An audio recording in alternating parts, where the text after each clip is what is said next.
चलो गाइस, आज की कहानी कौन था राजा वो जो बालपन में शेर के दांत गिनता था। अक्सर ही यह सवाल पूछा जाता है कि कौन था वह साहसी राजा जो बचपन में शेर के दांत गिनता था।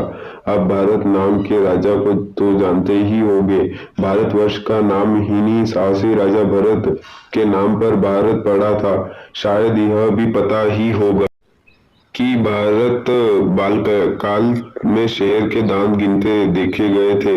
असल में उनके बचपन के दो मित्र थे जो कि शेर थे।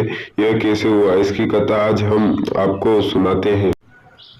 राजा जो शेर के दांत गिनता था, जब भारत की उम्र 11 वर्ष थी, उस वक्त उन्हें संपूर्ण ज्ञान उनकी माता शकुंतला के सानिध्य में ही मिला था। वे उन्हें कई श्लोक और व्यवहारिक ज्ञान दिया करती थी। शकुंतला ने भरत को निडर, साहसी, उपकारी, यशस्वी बनाने की प्रेरणा दी थी और वे अक्सर ही भरत को न्याय का मार्ग सिखाती थी। कहा करती थी कि कभी किसी का निरपराध प्राणी को नुकसान मत पहुंचाना और दुखी जनों की सेवा का कोई अवसर हाथ से जाने नहीं देना।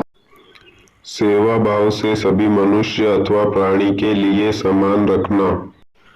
एक दिन भरत जंगल में घूमने गए। उन्हें शेर के बच्चे के रोने की आवाज सुनाई दी। जब वे उस आवाज को सुनते सुनते गहरी झाड़ियों को हटाते हुए मध्य जंगल में पहुंचे, तब उन्होंने देखा 5 भालुओं ने 2 छोटे शेर के बच्चों को घेर रखा था।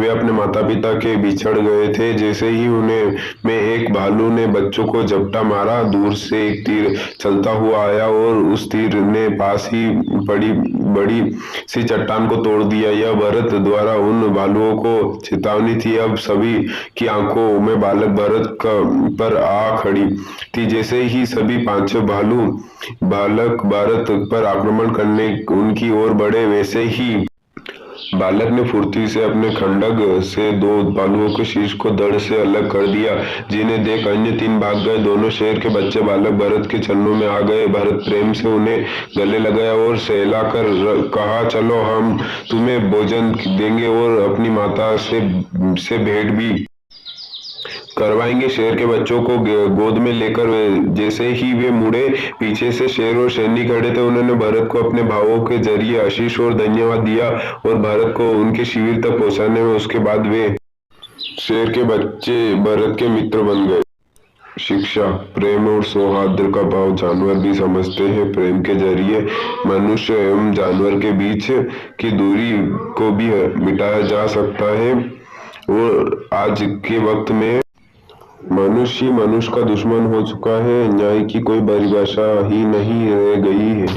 सो गाइस, आपको कहानी अच्छी लगी है तो प्लीज जरूर से लाइक और सब्सक्राइब कर ले।